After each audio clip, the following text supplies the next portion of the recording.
نے اس جن سے کہا کہ میں آپ سے تنہائی میں ملنا چاہتا ہوں. تو اس جن نے کہا کہ شرط یہ ہے کہ آپ کے ساتھ کوئی اور شخص نہیں ہوگا. تو اس عالم نے کہا وہ ابھی بھی زندہ ہیں. انہوں نے کہا کہ میرے ساتھ میرا خادم بھی ہوگا. تو اس جن نے مان لیا اور وہ رات کو اس عالم سے ملنے آیا. تو اس عالم نے پہلا سوال یہ کیا کہ وہ کون سا عمل ہے جس کی وجہ سے جنات بھاگنے پہ مجبور ہو جاتے ہیں. اللہم صلی علی محمد وعلی آلہ وبارک وسلم. لاکھوں کروڑوں درود و سلام امام الانبیاء شافع محشر محمد مصطفیٰ احمد مجتبی صلی اللہ علیہ وسلم اور ان کی آل طیبین طاہرین پر. آج جو عمل میں آپ کو بتانے جا رہا ہوں رائیونڈ تبلیغی مرکز ہے. اب سب جانتے ہیں کہ عالمی مرکز ہے, ساری دنیا میں خیر و برکت پھیلتی ہے. اس مرکز سے تبلیغ کے لیے لوگ امر بالمعروف و نہی عن المنکر کا کام کرنے کے لیے اس تبلیغی مرکز کے توسط سے ساری دنیا میں جاتے ہیں اور خیر کا پیغام, بھلائی کا پیغام, امن کا پیغام پہنچاتے ہیں.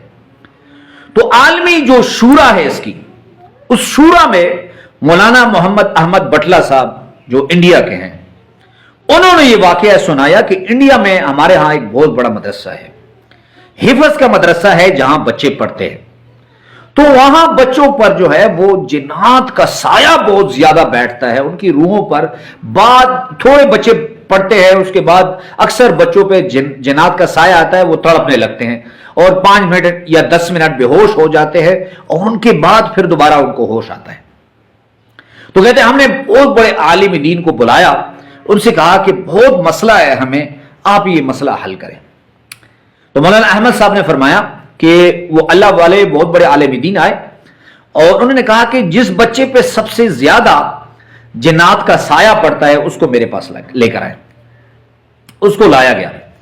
تو مولانا صاحب نے اس بچے پہ جنات کو حاضر کی اور ان کے بعد اسے کہا کہ جن کو کہا کہ میں آپ سے ملنا چاہتا ہوں. اب جن نے کہا کہ میں بھی آپ سے ملنا چاہتا ہوں لیکن تنہائی میں, کہ میرے اور آپ کے سوا کوئی نہیں ہوگا, 1 to 1 بات کریں گے. تو مولانا صاحب نے کہا نہیں, میرے ساتھ میرا خادم ہوگا, اس کی موجودگی میں آپ سے بات ہوگی. تو بہرحال جن نے رات کا ٹائم جو ہے اس سے فکس کیا اور رات کو وہ اس کے کمرے میں انسانی صورت میں داخل ہوا اور خوبصورت پگڑی, خوبصورت داڑھی, کاٹن کا سوٹ پہنا ہوا ہے. تو وہ مولانا صاحب فرماتے ہیں کہ ہم بڑے حیران ہوئے. ہم نے کہا کہ آپ تو بہت خوبصورت عالم کی طرح لگ رہے. تو اس جن نے کہا کہ بھئی میں عالم ہوں. تو دوسرا سوال مولانا صاحب کہتے ہیں ہم نے یہ کیا اس سے کہ پھر آپ ان بچوں کو تنگ کیوں کرتے ہیں, وجہ کیا ہے؟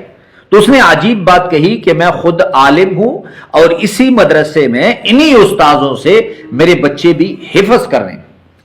تو پھر ان سے سوال کیا کہ جب آپ کے بچے پڑھ رہے ہیں اس مدرسے میں تو پھر آپ ان بچوں کو تنگ کیوں کرتے ہیں؟